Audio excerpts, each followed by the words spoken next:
once a day. Yeah. Thankfully, it was like, it's funny because like I could have probably, because of how like out of whack my sleeping habits are again, I probably could have watched it like as soon as it became available on ABC iView, because they'll put it up at like whatever time it is in the morning, because it's like literally as soon as it's finished airing in the UK, it goes up on ABC iView. So it goes I up at wish they did that here, mm, or at least as soon as it's aired on BBC America. I could live with that. But nope. I have to wait till the following day.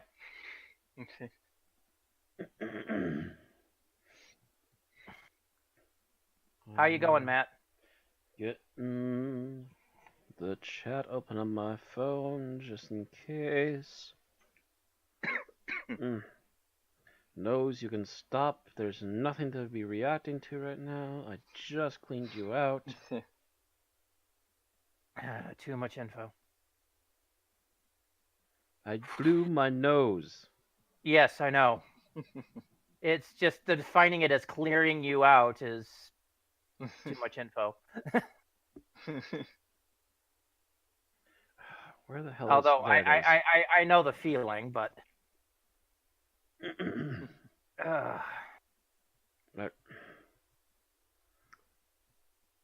Twitch, I'm gonna murder you. Just, I poke at the name, you take me to their channel, asshole. There. Jeez. Gotta be pulling teeth. It's live. It's a Vixie. you are fueled by rage, Matt. I mean, that's pretty much how you operate. Not You're like the father from A Christmas Story. You just work in various levels of profanity.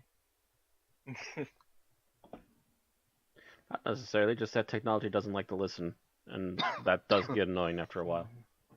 You work in profanity the way other artists work in glass or clay.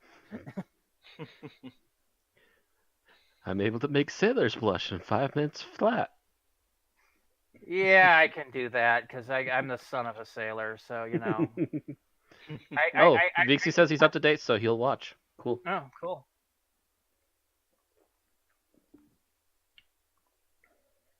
Alrighty, I think we're set. I guess we're waiting for the 10-minute mark. Right. Yeah, that'll work. 10-minute mark will work. But yeah, with me getting it now on Amazon Prime, it's just like, okay, I can now watch it 16 times, and I don't have to worry about illegally downloading it from a torrent site.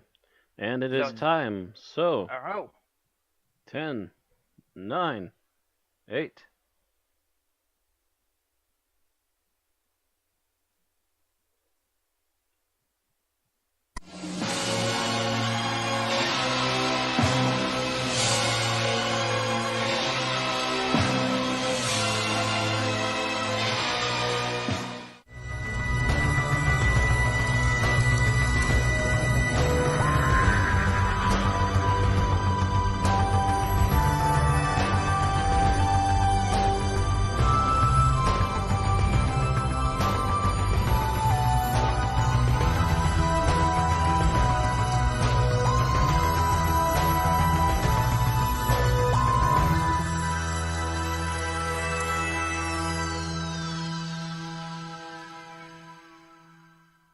Spice must flow.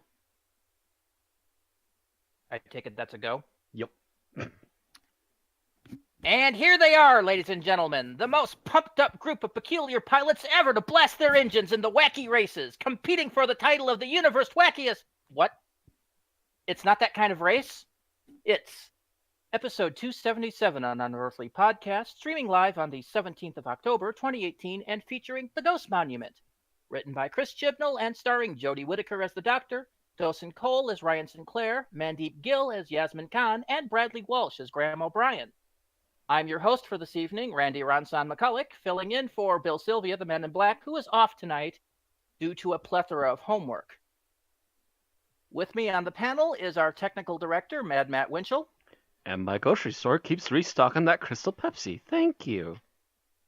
And Thomas Fireheart. I got to see The Thing on Monday. That was nice. As Tim in the John Enchanter Carpenter's? Sheridan will be on later tonight. He is currently finishing up his job at the theater, so Mm-hmm. he should be in somewhere in the next hour or so. Yep. Sometime after the news. Roughly. So it's cold here in Wisconsin. I've got my first fall cold, and I'm dealing with that. I probably won't get a fall or a winter cold until about a month in. Well, I don't have the flu, thank God, but it's just one of those freaking head I colds. never seem to get the flu. It's always the cold, and it's always murder. This one's a mild annoyance. It's enough to drain my energy, and now I'm getting the occasional coughing and sneezing, and occasionally the plugged up sound from my nose, which basically makes me sound like I have super adenoids. Why can't I be one of these people that gets sick and they suddenly like lower 3 registers in their voice, I had a friend once sounded fairly normal until he had a cold. Then he sounded like Barry White. Should have taken him into a studio and have him sing for a while. We used to have him do Isaac Hayes imitations whenever he was sick. I could see that. So it'd be like, so yeah, Doc has a cold. Yep, it's Salisbury steak night, children. Hey, chef. Yeah, it was literally that bad. So on tonight's show, we have news and birthdays. I don't think we have. Did you actually have something you wanted to talk about for Geek Talk, or Thomas? I guess I could, like, if we need to fill time, I can come up with something. Well, you did just mention the thing. Well, yeah, Which yeah, version? I did see the thing, so I could talk about that. We also have a new section on the podcast. This is an occasional section, which we're referring to as elements of Doctor Who. It's basically talking about the basic elements of Doctor Who when they change. And of course, this season has been a big change. Mm-hmm. We're doing it so that we don't have to try to put them into the episode summary, which will be immediately following it, and our review, our final thoughts, and our ratings. So shall we get into the birthdays? Sure. We've got 3 of them. The first one on the 11th of October is Nicola Bryant, who played Perry from 1984 to 1986. She just turned 58. Following that, on the 14th October was the birthday of Katie Manning, who played Jo Grant from 1971 to 73, and again in an episode of the Sarah Jane Adventures in 2010. She turned 72. And then finally was the birthday of Mark Gatiss, writer from 2005 to 2017, also known as Stephen Moffat's lackey, turned 52. So those are our 3 birthdays for this week. Happy birthday to them all. The lackey. Also, Soldier Boy after that last episode he was in. Yeah, that's true. He wasn't bad in that. I like him as an actor better than I like him as a writer. Yeah, I can't argue on that one. I haven't seen a role where he hasn't been alright as an actor, but his writing can be 50-50. The one where he played Lazarus, he was decent, but I think that one just suffered from the actual script itself. Possibly. Anyway, moving on to our episode news. Okay, the UK overnight figures for the Ghost Monument are in, scoring a total of 7.11 million viewers, or a third of the TV audience. This makes it the 3rd highest episode of the week again, behind 2 episodes of Strictly Come Dancing. That would be Strictly Come Dancing and Strictly Come Dancing the results. Because apparently they have the actual contest on Friday and post the results on Saturday after 24 hours of people able to phone in all their votes. Okay. So that's why it gets 2 slots in the ratings, and it's usually the top 2. But so yeah, we're behind that, but I'll talk about that in a moment. Go ahead and move on. Yep. Reviews are in for the Ghost Monument, and again, it was well received. This time for different reasons. The Independent again praises Whittaker's acting and characterization, while The Guardian appreciated the tone and familiar feel of the episode. Radio Times and Digital Spy like the pacing and panache of the episode, and Den of Geek like the companions, particularly Toast and Cole's Ryan. Only the Mirror had anything they didn't like. Of course they did. Finding the monsters to be a bit bland, though they liked Bradley Walsh's Graham. Yeah, is it me or does the Mirror have some kind of grudge against Doctor Who? Seems to. Yeah. Because they were also the same ones last week that were like bitching about the first episode. Mm. What was the And they picture about the like- first episode?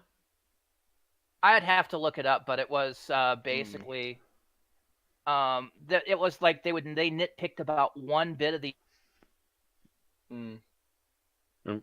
One bit of the what now? Hello? phrase that was a nitpick. Let's Hello. see, what was it? Yeah, did you lose me? Completely the Yeah. Discord completely bombed out on me. They okay. nitpicked about what now last week? Let's see, I'm trying to find it. Oh no, it was the Telegraph who thought it was last Oh, week, yeah. so never mind. Never mind. So- It's so, just yeah. one of those news So- groups just has an yeah. issue. Yeah, it's Yeah, always there's always one man out apparently. Mm-hmm. Mm. I mean, Alright. the Mirror were the ones who were consistently like, I don't get this. like, Well, the- That, last but season, that I was think, that, yeah. that was season 10. yeah. Yeah. I don't get this. This is weird. Yeah, and this one it's just like they found the monsters drab. Well, I can kind of see that. I mean, your monsters are basically a bunch of robots in suits, or robots in battle armor, and basically an evil talking towel. Actually, I have another comment on what those robots look like, but I'll save that for later. Yep. Okay, so going to our previous episodes, the British Audience Ratings Board, or the BARB, has made its adjusted ratings based on TV, PC, tablet, and smartphone. After the development counted, Doctor Who won last week with a record-breaking 10.9 million viewers. Ooh. Not only does this put Yeah. Doctor Who 70,000 people ahead of Strictly Come Dancing, as well as anyone else for the week, which Doctor Who has only done 4 times in its 55-year history, the last time being 2013's Day of the Doctor, but it has blown away any previous Doctor premiere episodes, including 1974's Robot by 100,000 and 2005's Rose by 90,000. This Fuck. basically makes it the highest attended Doctor Who premiere ever. And it's probably one of the top most rated or top viewed episodes, period, in its history. The I producer don't has just know hopped that up for- out of his chair and started Yeah. dancing on the desk. So, yes, so basically Jodie Whittaker just came out like gangbusters. Mm. Could you say she came in like a wrecking ball? All right, so now future episodes. The BBC posted twice this week, issuing episode synopsises for 2 episodes in each post. Episode 3 is called Rosa, and we do have 3 different synopsises for this now. The first one that starts with a quote: "If she can live here her whole life, a couple hours ain't gonna kill me. They ain't gonna kill me, right?" Montgomery, Alabama, 1955. The Doctor and her friends find themselves in the deep south of America. As they encounter a seamstress by the name of Rosa Parks, they begin to wonder, is someone attempting to change history? The second synopsis goes: the Doctor and her companions travel back in time to Montgomery, Alabama, 1955, where they meet Rosa Parks, a legend of the U.S. Civil Rights Movement, but they are up against an evil criminal called Krasko, who's determined to prevent the fight for equality. And finally, when the Doctor detects a strange energy source coming from Montgomery's bus depot, she realizes she might not be the only time travelers in town. A criminal called Krasko plans to stop the bus boycott, yet the cosmic racist has met his match in the Doctor and her friends, inspired by Parks and determined to make his late grandmother proud. Ryan is willing to do whatever it takes in the fight for equality. It also warns viewers that they may be shocked at how Ryan is treated in the opening scenes. Mm. It is So yes, basically, they might actually be. They might be hitting on those Period accurate. historical markers, yeah. Yep. I'm also Hmm. wondering if it's flashing back into Ryan's past and seeing a bit of racism, maybe. So Mm. they could be That's addressing a some of possibility that. maybe too. It's guest starring Vinette Robinson as Rosa Parks and Joshua Bowman as Carrasco. It is written by Mallory Blackman and Chris Chibnall, directed by Mark Tonderai. Episode 4, contrary to what we said last week, Episode 4 is not going to be the Witch Hunters. It is entitled Spiders in the UK, and it's the modern episode. Synopsis says, something's happening with the spiders in this city. The Doctor, Yaz, and Graham and Ryan find their way back to Yorkshire and Yaz's family, only to find something stirring amidst the 8-legged arachnid population of Sheffield. Guest starring Chris Noth and Shabna Gulati, written by Chris Chibnall and directed by Sally Aframian. They are now hitting against my phobias. I'm not a huge fan of spiders either. Yeah, well, you didn't have one crawl across your midsection about a week ago. No, but I had one try to attack my foot the last week. Did it crawl down your pants? No, I jumped back, quickly grabbed something and smashed it. Episode 5 is called The Saranga Conundrum. Synopsis is, risk to life absolute. Injured and stranded in the wilds of a far-flung galaxy, the Dr. Yaz and Graham and Ryan must band together with a group of strangers to survive against one of the universe's most deadly and unusual creatures.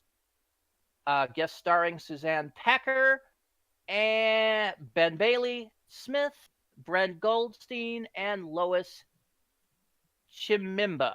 Written by Chris Chibnall, directed by Jennifer Perot. And episode 6, finally, is called Demons of the Punjab. Synopsis. What's the point of having a mate with a time machine if you can't nip back and see your gran when she was younger? India, 1947. The Doctor and her friends arrive in Punjab as the country is being torn apart. While Yaz attempts to discover her grandmother's hidden history, the Doctor discovers demons haunting the land. Who are they and what do they want? Guest starring Shane Zaza, Amita Suman, and Hamza Jituba. Written by Vinay Patel, directed by Jamie Childs. And that is all the episode summaries we have yet. We still have not had any full details on 7 through 10 or the name of the Christmas special. We don't expect that last until probably episode 10. Yeah. I will say they gave a lot of spoilers for episode 3. Well, it's getting close. And there's 3 different but... synopsises because they're coming from 3 different areas. One is the Radio Times, one I think might be the BBC America synopsis, and one is another synopsis. So it's almost the point where you might as well not watch synopsis anymore when the season is on because they're just going to give away everything. There were also some photos for Rosa, by the way. I saw those. Yeah. Okay, you put those up? Mm-hmm. I had those up. I was looking through them. Too many spoilers. I agree, says Vixie in the chat. Also, he said, no, I couldn't with the Wrecking Ball joke. And also commented he hasn't seen it yet to episode like 4, I think. What's that? I think he commented I didn't see that yet to episode 3, which, yeah, that's coming up next week. Yeah, these are all the press release photographs. These are just what the press have put out for it. So that's the BBC's wonderful. It's not so much to not seen it yet about the pictures. It's about the fact that they're giving away all the details. Yeah. Oh, these are all. I mean, this is like what you'd get if you opened up the TV guide. That's what they're. I don't remember the TV here. guide going that deep, but okay. That's basically that's what these blurbs are. These are the synopsis blurbs that they're giving out in press releases. One of which is the Radio Times, and that's the British version of the TV guide, basically. Another one I think came from like the BBC America website. Another one from either the BBC or the BBC's Australian branch website. Something like that. Yeah, Vixie also just said in chat that there were so many things on episode 3 that he felt like the episode was already out. Nope. Nope, these are just the press how releases. talky they're getting in Britain already. Yeah. If it was the same people who are making Earthshock, they would have just been screeching with so much information on their episodes being out already. Yeah, I know at least the first one of those is the BBC's official press release synopsis. It's the one the BBC distributed out with episode 4. I think the second one is the Radio Times. And the third one came from someplace else, but it's another one that was distributed. I think it's probably BBC Americas. Anyway, moving on. Yep. Okay, we've been talking about it for weeks, and it's finally happened. The Doctor Who Appreciation Society unveiled a blue dedication plaque to William Hartnell at a soiree at Ealing Studios in London, but the plaque will be mounted. The unveiling was done by Jessica Carney, Hartnell's granddaughter, and author of the biography on Hartnell. The only biography on Hartnell, by the way. wow. In attendance were Hartnell's daughter, Anne Carney, grandson Paul Carney, as well as his on-screen daughter, Carol Ann Ford, and William Ian Chesterton Russell. Peter Pearce wanted to attend, but was unable and sends his regards. The plaque he might have been doing audio work for Big Finish at the time or something. Yeah. The plaque reads, The Doctor Who Appreciation Society, William Hartnell, 1908 to 1975, film and television, actor worked here, Ealing Studios. All right. It's nice that his official family and his unofficial family got to show up. Yep. And of course, the woman that played Barbara died, I think, a few years back, so Yeah. could not be there. And the fact that Maureen O'Brien wasn't there, who played Vicky, I think is another reason I'm thinking they might have been doing audio work at Big Finish. Yeah, that's a distinct possibility because they probably were busy and they were pulled away, couldn't make it. Probably doing like an early adventure kind of thing. They're off busy making sure that William Hartnell keeps getting remembered. As much as they probably would have wanted to have been there. All right, speaking of Big Finish, as a wonderful segue, out now in the main range is the Quantum Possibility engine featuring the 7th Doctor, Ace and Mel. In it, the new president of the solar system, Josiah W. Dogbolter, has promised to make the solar system great again with his device, the Quantum Possibility engine. Or he just might destroy the web of time and the universe with it. The Quantum Possibility engine is on sale now from Big Finish for $14.99 CD, $12.99 download. VC holds head. I was expecting that reaction. Also out now is Early Adventures, An Ideal World, featuring Peter Perbs and Maureen O'Brien. Aha! The Doctor, Stephen, and Vicky get separated on a world in the far future, getting terraformed for a colony ship in orbit above. However, the terraforming drones have gone rogue and the environment is still hostile. Something else is on the planet. Something evil. The Early Adventures, An Ideal World is available for Big Finish for $14.99 CD, $10.99 download. And next year, the 5th Doctor's only unaudioed companion gets to take the spotlight. 3 episodes featuring Chameleon, or actually 4 episodes and 3 CDs featuring Chameleon, as voiced by John Colshaw. Yes, that guy from Dead Ringers who used to imitate Tom Baker. Interesting. The episodes are Devil in the Mist, Black Thursday, Power Game, and finally The Chameleon Empire. These main range releases start in January 2019 and will cost $14.99 CD and $12.99 download. Interesting. And finally, a bit of news from Big Finish. River Song, the Diaries of River Song Season 6 and 7 have been greenlighted. No details yet on what's in them. And the Short Trip series has been renewed through the end of 2020, which means they will be still coming out monthly for the next basically 2.25 years. All right, so they're going to be keeping busy with both. Yep. All right, that's all the news we have because it was only 1 week since our last podcast. And let's move on to our Geek Talk section. You said you saw the new version of The Thing? Or a version of The Thing? Actually, no. It was thankfully the original. They did it's part of like a screening. They've been like a set of screenings they've been doing here. Again, you say the original. Which original? Oh, sorry. The 80s version. Okay. Not the John Carpenter's The Thing. Yeah. Mm-hmm. Yeah. Which it's one of those things where I'd wish I'd been able to go into this movie blind, and there was stuff in it that I didn't know about, but I was definitely glad that I got a chance to see it in the cinemas. Especially for like my first time seeing it. Actors are all great. The practical effects, like if you wanna like make the argument for going for practical effects over CG in like modern horror stuff, this is the movie that you use as an example for that. Yes. Because my God, those effects hold up pretty friggin' well. John Carpenter's The Thing and American Werewolf in London are probably the two best examples for what on-screen effects can do for you. As long as you Yeah. don't use American Werewolf in Paris. No. The sooner we forget about like- that one, the better. So I Mm. hear. I haven't Yeah. seen it for myself yet, but I've heard bad things. I've heard very bad things.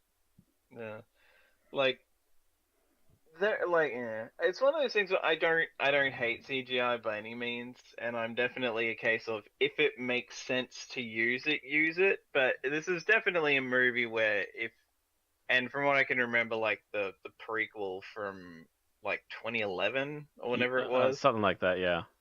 yeah, like apparently that was very CG heavy, and it's like, yeah, it's actually kind of funny because I was seeing the movie, like I'm watching the movie, and I'm like, God, you know what? It'd actually be nice to see a prequel to this movie based on the like Norwegians or whatever, and then I'm like, oh wait, shit, that's the prequel everyone hates. Mm-hmm. That's a prequel that It's everyone like, hates because they ruined the plot, for one. And for Yeah. two, they actually did do on-set special effects, but apparently they then decided to the hell of it and slapped CG all over them anyways. Yeah, And I basically remember ruined seeing all of their something about effects. that. Yeah. They put all this Yeah. time and effort into the effects, and then they just went, eh.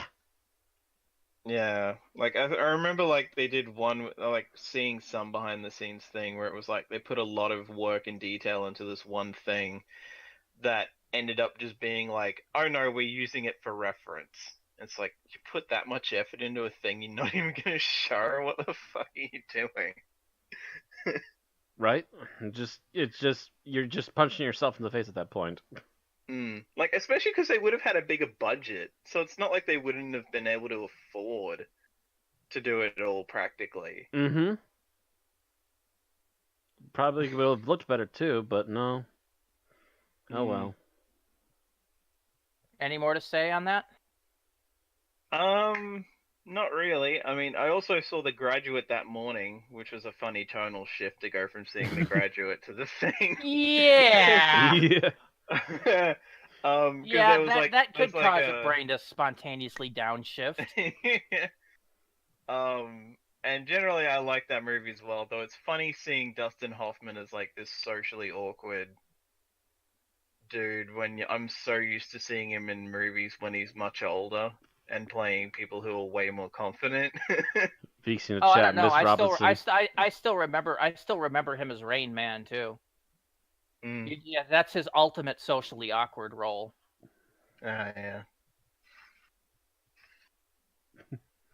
And I guess just to like probably pad this out, just to give Tim a bit more time to show up, I actually, after watching the episode we're covering today again last night, I actually decided to watch the newest movie in the Chucky franchise, Cult of Chucky, because I figured, why not? It's only like a couple of bucks to watch it on YouTube, so I figured, screw it. And it was actually pretty good. Like that's Yeah, I heard they funny, actually had a that's turnaround in the last one or two. Yeah, like Curse of Chucky was really good, and it's sort of like Curse of Chucky was basically like a return to form in a way. And then this is basically like a direct sequel, like not picking up like immediately after, but it's still following on from the events of Curse fairly of Chucky. quickly. Okay.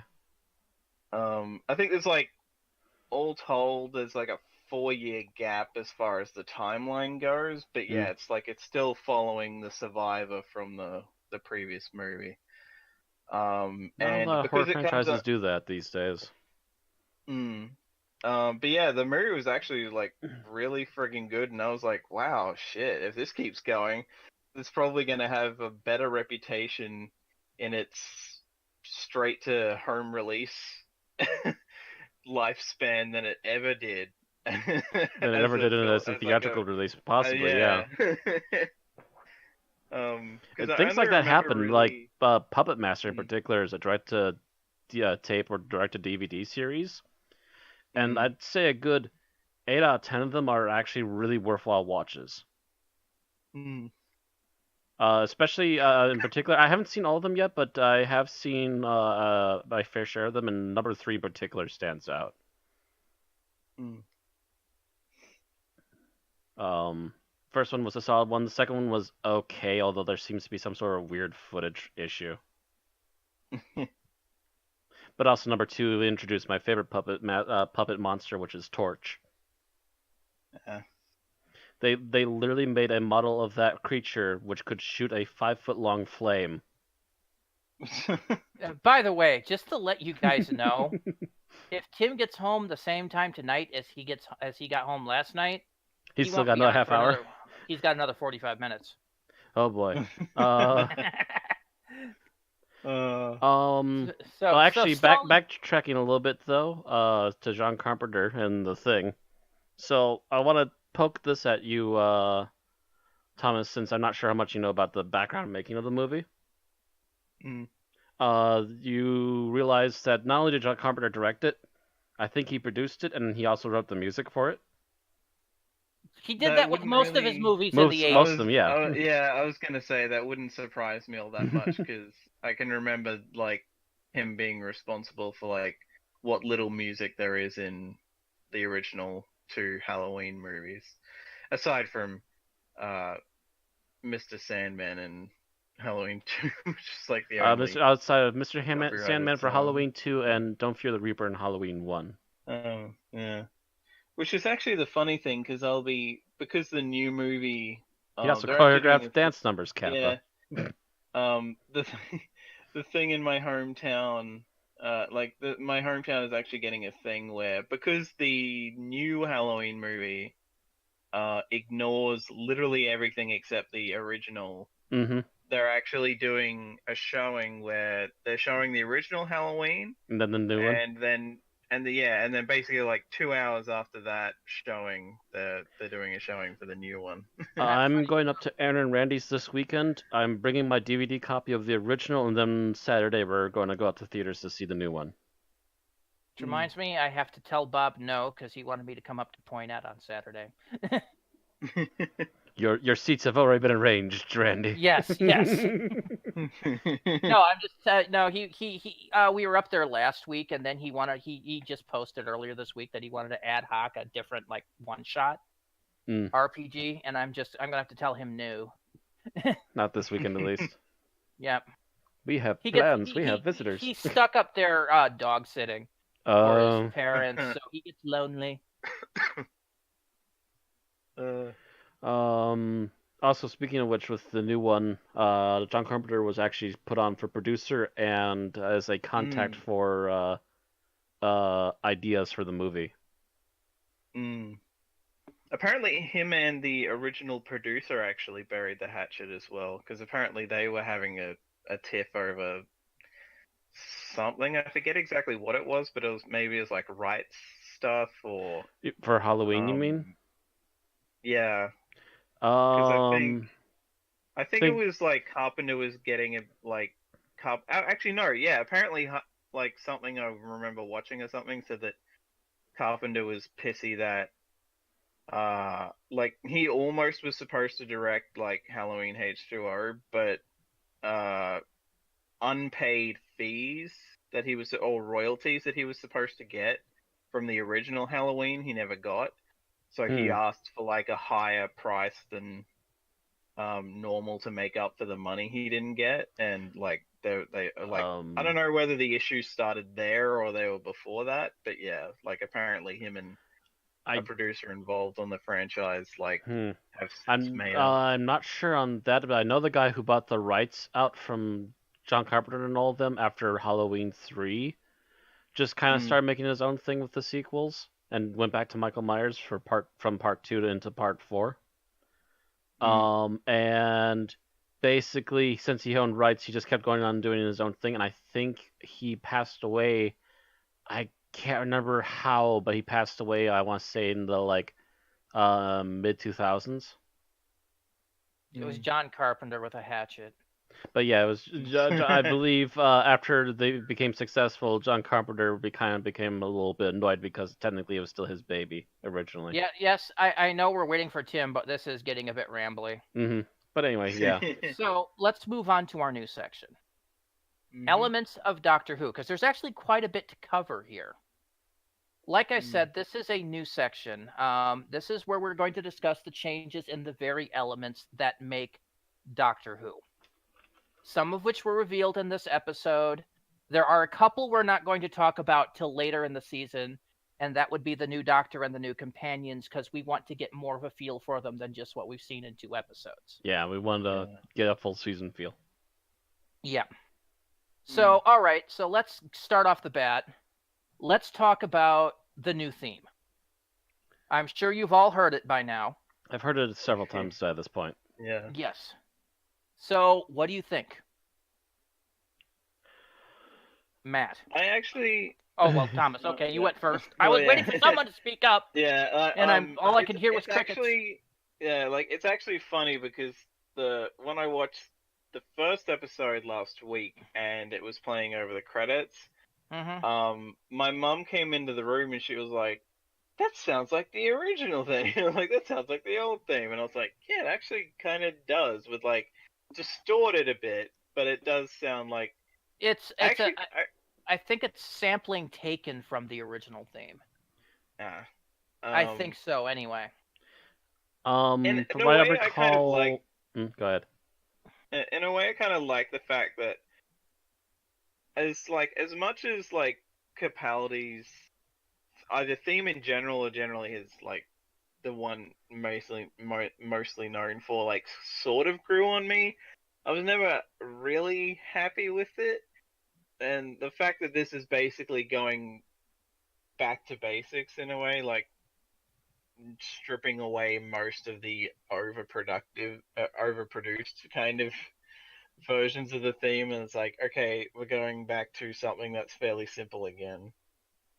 But it's not literally the original theme. It's that tweaked still. It's that was nice. All right, Matt. Did you have... My feel of it so far, and I do know a little bit about the production, what little they've let slip, is that yes, the new music artist for this season, he was given a sample of he was allowed to sample from the original theme. They gave him the files for that. And so far I do like it that it's down to brass tacks essentially, but he also decided to essentially take the basic and add new modern tweaks to it. Yeah, there are a few changes, but not many. Yeah, it's not like they completely synthesized it. It's not like they completely orchestrated it. He essentially took what he had of the basic theme and added it to a machine and went, now how do we tweak this? And basically went from there, from what I can tell. Yeah, funnily enough, it's actually kind of like the original 2005 theme. I was actually about to bring that up. I was actually just about to bring that up. What I was going to say is I haven't fully been 100% behind the new Doctor Who theme since 2010. Because when Murray Gold first did the theme in 2005, he was unquoted in this on one of the Doctor Who confidentials. He's like, you can't really improve off the original theme, the original Derbyshire. So all he did is he took that original theme and added the back orchestration. Violins. Violins and a little horns. And that's why I said orchestration. And then he proceeded the next season to take out any of the original Derbyshire theme he was using, replaced it with a horn section. And then, that held for 2 seasons before the kind of the rock and roll version of the theme the 4th, and I was still behind the theme at this point. I Yeah. loved that Series 4 theme because it was the only Doctor Who opening theme I could headbang to. And then the Series 5 theme came out, and he had, like, redone, like, whole sections of the theme, redone the pacing and the timing, and I'm like, I'm not really liking this as much. And, of course, that held through Series 5, 6, and the first half of 7. And then you got the Series 7.2 theme, which was okay. That was better than the previous theme, but I'm still was like, okay, this is okay. And then because it still had some of those new elements that he put in, and then we had the Capaldi theme. Ooh, by the way, Doctor Who, the official YouTube channel, has released the theme now as a video. Yes, I'm not surprised.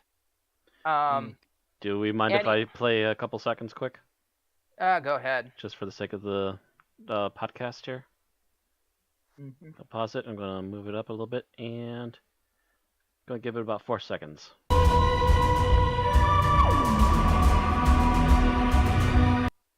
There you go. All right. So really bassy. Yeah. So here's the thought: is the fact that every time Murray Gold redid the theme, he reworked it and he kept adding bells and whistles and more bells and whistles and more bells and whistles. By the end of it, it was so overworked, it just wasn't doing it for me anymore. It started to fall flat because there's just too much noise. Yeah. So then we've got the new guy who took it and basically stripped everything down back to the original. And that's fundamentally a good idea. Mm-hmm. And as he says in the chat, bass is amazing in this particular version of the theme. Yes, it actually reminds me a little bit of the Paul McGann Big Finish theme. A little bit, yeah. A little bit. And there's some other fans that swear there's a bit of Dominic Glenn's theme in there. I must admit, the funny thing is the first time I heard this, the thing that actually came to mind was the theme that we used back when we were covering the Master stuff. That's also one where I tweaked it and made it really low. Really low, really bassy. Yeah. Not so much bassy, but definitely a very low melody. All right. So what do you guys feel about the actual opening sequence? I actually really like it. It's really different, and I think I don't mind it. I don't actually think it's different. I think it's old school. It's what they would have done it's back kind of in like the it is almost like what they would do old school if they could colorize it. Yeah. Yes. It's like what they would have done back in the 60s if they had full color. Yeah, and I don't. Like I said, I don't mind it. Like that. That's actually now that you mention that, that's actually it's missing one thing. It is missing one thing, and it's missing the face. Yeah. They added a face. I would have been perfectly happy with this absolutely freaking wonderful, tastic theme. Yeah, if Jodie Whittaker's face suddenly just appeared over her name and then fanned out, then be 10 out of 10. The problem is Chibnall is a disciple of Russell T. And so he's kind of taking things back to the Russell T days. Which also meant no face. In some ways. Which was no face. All credits. Give us the face. Granted, I guess it's probably a continuation of the general. Matt Smith is like the only one to have a full face, and then Capaldi just had his eyes. And now we've got nothing again. His eyebrows, but yeah. Yeah. His opening credits were Attack of the Assault eyebrows. They just pop out of the screen during the opening credits and strangle or. But yeah, this one has a very classic feel, and I like it. Anything anyone else wants to add about the theme? I mainly remember it, like, other than being like a little trippy, I also felt like it almost seems kind of kaleidoscopy. It is. Times. Yeah. But so was the original. You know how they got that original swirly effect in the original one, don't you? They filmed and kind of semi-rotoscoped a toilet flushing. It was either toilet flushing or something going down a sink. Either way, it was one of those water drain effects. Mm-hmm. It was one of those two, and then they like oversaturated the image or something. It was pre-rotoscoping, so it wasn't really rotoscope, but it was something to give it the way out space strippy effect. And that's how they did those early effects. And this had a similar feel, that it was organic in origin rather than pure CGI. It probably is pure CGI, but it doesn't feel like it. Also, as a matter of fact, now speaking of it, speaking of the kaleidoscopy effect of it, it also reminds me of the opening of the original Superman movie, which they did kind of a kaleidoscopy thing with that too. Not so much. I mean, I remember the original opening for the original 70s Superman, the original Chris Reeves one. Yeah. Yeah, no. It was, I guess kaleidoscope is the wrong word, but it was very much a focused vortexy thing. And they did different special effects for that. I remember them opening issue 1 of Action Comics and basically reading the first page, and then it's shooting off to space with the credits having basically a contrail behind them as they like zoomed into place. That's all I remember about the Superman opening credits. I don't remember a kaleidoscopy vortexy thing. Maybe I'm thinking about later in the movie when he was traveling to Earth. That might be. I thought that's when they had the credits, but that might be. You know, actually, now that I think about it, this is also the first of the new series not to have the TARDIS in the opening, isn't it? Did the 2005 one have it or not? Oh yeah, the TARDIS was there for the beginning of 2005. Technically, I think you saw it briefly in the new series. Yeah, there's never he's never been completely without the TARDIS in any of the prior seasons. Yeah. So it's always been at least a little quick glimpse of it, either case, no matter what the opening was. Yeah, so this is the first time in a long time. I think this is the first time we've seen the Doctor without the TARDIS since the 70s. Well, I think he meant the opening credits. Oh, in the opening sequence? Yeah. Yeah, I'm happy about that actually. The TARDIS was never in the opening sequence in any of the classics until the fourth Sylvester. Doctor. Actually, yeah, the third and fourth Doctor did do an outline. Yeah. Yeah. But you never saw it in the first, second, and I don't. You saw him in the opening credits for the third. I don't think you saw the TARDIS. But then you did the last season of the third Doctor. You did an outline. Yeah, you had him in the outline, yeah. But then, then the fourth Doctor had it, and then they didn't have it for the end of the fourth and the fifth Doctor, and they didn't have it for the sixth Doctor. Until the seventh Doctor, yeah. And then it was in there for the eighth, and then it was for the ninth onwards. They had it, but you don't need it. And I'm surprised they didn't do the TARDIS streaking the line through Doctor Who. Yeah, like they which did they in all started the doing opening originally. Stuff. But I looked at it wasn't there. I'm like, okay. They killed that. Okay. I still don't like the logo, but yeah. The logo still met to me too, but the rest of it's fine. I'm perfectly fine with the rest of this. That's something that would be in elements of Doctor Who if we weren't already used to the logo, having been seeing it for about a year now. But the Doctor Who logo is another element. In a way, the actual funny thing is, for one, I'm kind of glad that the backgroundy stuff we have been seeing the logo on didn't actually have anything to do with the intro. Yes. Okay. So let's move on from the theme and let's talk about the new TARDIS, both the exterior and the interior. Your opinions? 13th Doctor TARDIS. Looking it up, see if I can find any images. There are, if you look on the sheet, Matt, there is a section of TARDIS pics. It's mostly the interiors. But I didn't want to open up Windows Media Player. Thank you. Bye. TARDIS pics. Here we go. Because that's number one thing I wanted to. Will you open the link, please? Yeah, number one thing I wanted to do. Apparently, the BBC posted a bunch of media pictures of the new TARDIS. Is I wanted to actually go back and watch the episode again, just so I could get another look at the TARDIS up close. But I never got around to that. I've seen it like 5 times now, because I rewatched it like 2-3 times too.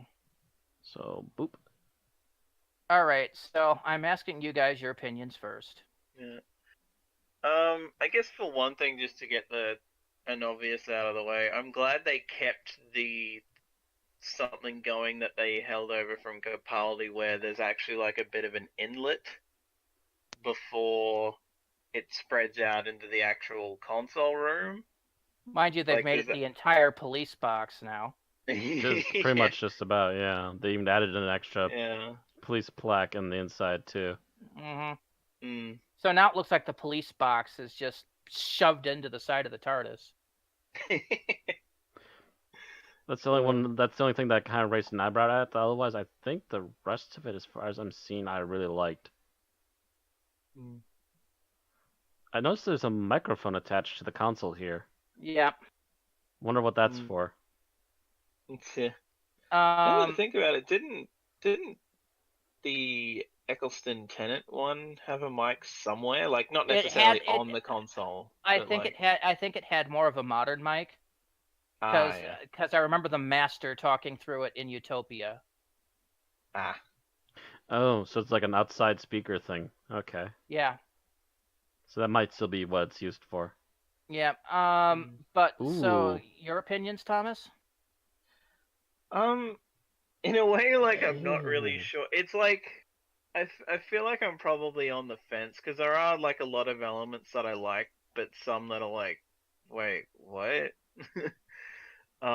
Like the protruding crystal things, like kind of coming in like giant, like, well, for lack of a better word, I guess, like spider legs, just kind of like arcing over the thing. Like, something about that seems a bit like, really?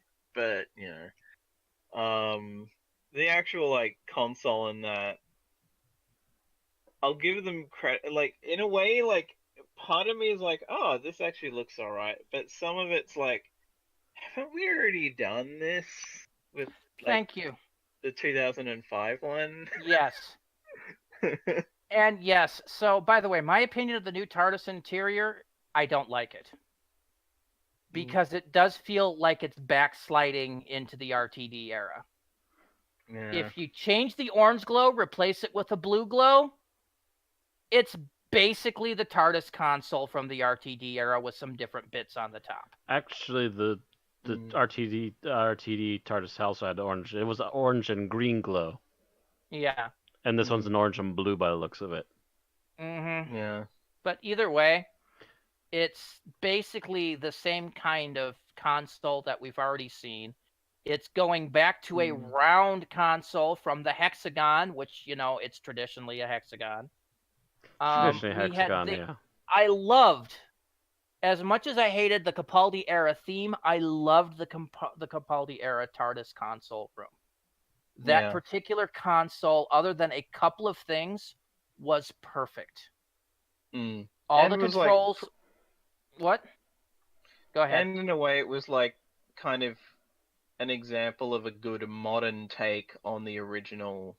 On the original console. Yeah. All the controls were based off the original consoles. So they were all in the same place. Everything, I looked at the Capaldi's TARDIS, I pulled out my old copy of the TARDIS tech manual, and yes, all the freaking areas were arranged the same. Everything. So it was all a proper that. And then we've got this, which is a callback to the Helter Skelter pieced together console that Eccleston and Tennant had, which was basically the as it was referred to in Twice Upon a Time, the grunge phase TARDIS. Or no, it was in Day of the Doctor was the grunge phase. And then on top of that, they added some truly ridiculous things to the console, like the little spinning TARDIS hologram. Yeah. Which, by the way, I think in the images looks like a crystal or something. Yeah, it's a crystal or a hologram or something. Either way, it's ridiculous. Yeah, I'm not sure what that's there for. The freaking hourglass on a turn thing is ridiculous. That was also an eyebrow raiser for me. I will say, however, I do agree with the idea that they went from choral theme to retro to now what I would probably call the crystal theme. Our organic crystal theme. Mm-hmm. And they made the same mistake that was made in 2005 and in 2013. The console room is too dark. Yeah, it's unnecessarily dark. I'll give you that too. Yeah. I don't mind the crystal theme, but yeah, it is for all the orange lights everywhere. It's really freaking dark again. If you watch a 2005 episode, you'll notice that they're all talking, and the only light they're getting is the light from the console. So everybody's the light from face the console looks green. and whatever fill light that was green from God knows where. Flash forward a year, watch any season 2 or later RTD era episode, and you'll notice they redid the lighting in the console room so it was better lit. And thus you actually saw people's faces properly, unless they were leaning over directly into the console. Which happened a few times, the Master in Utopia, for example, but that worked for what they were doing there. The circular hexagonal things on the walls, I'm okay with. They still kind of, sort of resemble the old hexagonal things. It kind of, sort of. What it really reminds me of is the Invasion of Time, where the Doctor asks for his room to be redone in lead paneling. Mm-hmm. Everything that came out kind of looked like that. So I'm like, what the fuck? So apparently the new Doctor has lead paneling, so she's extra secretive about what's going on in her TARDIS. Against telepathic attack, yeah. Mm-hmm. Protected against telepaths. But then you flash forward to the 2012 TARDIS, the one that was introduced in the Snowmen, and the one we saw through season 7, Day of the Doctor, etc. And with the blue lighting in the console and the lack of a lot of lighting on the outside, the console room was again a bit dark.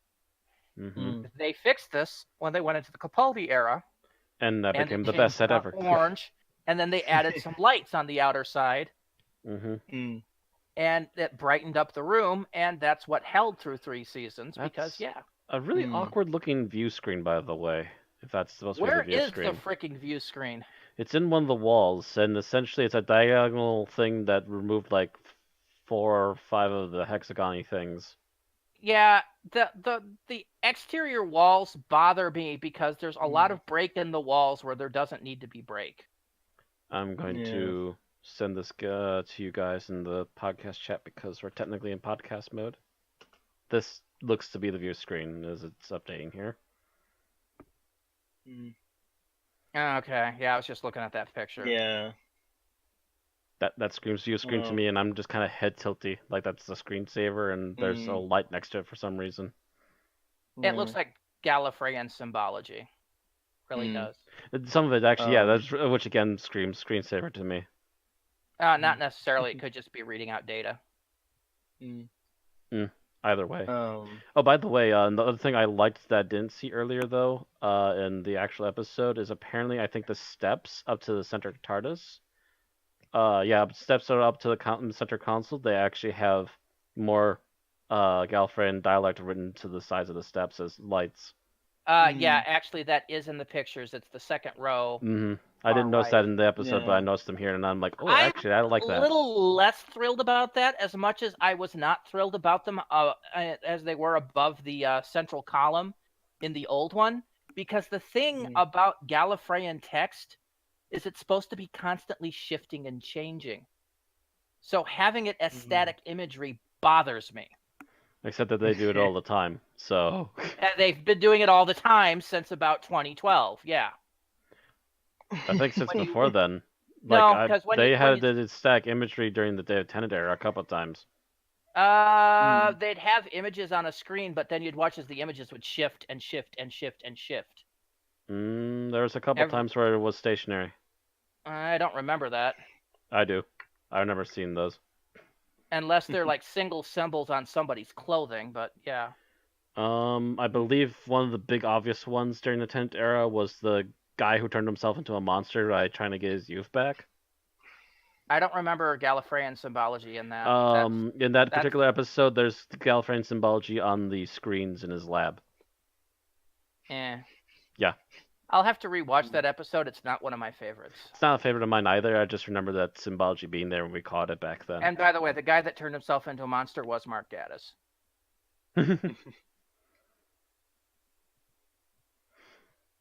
Of course. Mm-hmm. So glad that he forgot how to write.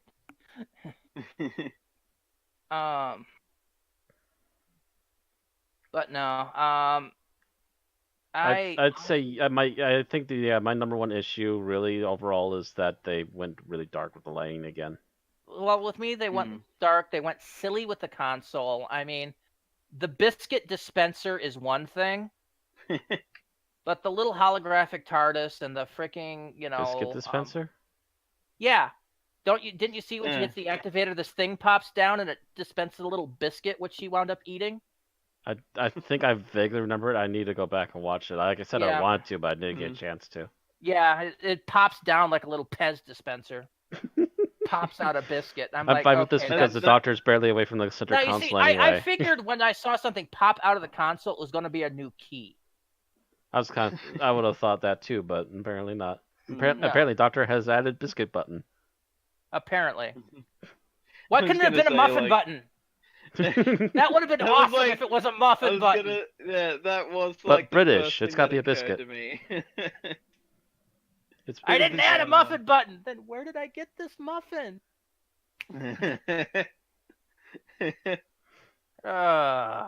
But as I was saying, the Doctor barely separates from the center console half the time as is, so I'm not surprised that suddenly it's a food dispenser. Yeah. It's like the care and feeding of your doctor. But yeah. Now you realize somebody's going to have a fan of Jodie Whittaker as this big, fat, bloated version of herself just sitting at the console by the biscuit button. Biscuit. I mean, people were probably going to do that regardless, but still. Well, we also now know that her doctor really likes biscuits. Yeah, every doctor seems to have a favorite candy. For 11, it was Jammy Dodgers. For 4, it was Jelly Babies. Well, a favorite food of some kind, yeah. 11 like Jammy Dodgers and fish chips and cream? Fish fingers and custard. Fish fingers and custard. You fail, Matt. Sit down. It's a combination of food I won't ever want to try in the first place. Blame me. I'm tempted to. I'm really tempted. Apparently, Matt Smith got used to it. I hear it's disgusting, but Matt Smith got used to it. Yeah. So, all right. So the TARDIS exterior got a bit of a revamp too. Is it me or did they lighten it? I think they added a new coat of paint for sure. Well, no, it's a whole new prop. Yeah. But I think the shade that they're using for the exterior is lighter because at close up it looks almost turquoise. Yeah, I mean, it also could be the lighting maybe, but it. I'm trying to get they do at the very least they do try to acknowledge that even the exterior has changed through dialogue. So yes, at least it's not like new TARDIS with some tweaks, but we're not going to acknowledge that it's changed. Yeah, I didn't see the St. John's ambulance sticker that's on the side of on the opposite door from where you come in. Or on the door that you come in as opposed to the police telephone free for use of public plaque door, which that's terrible resolution. That's going to give me no hints.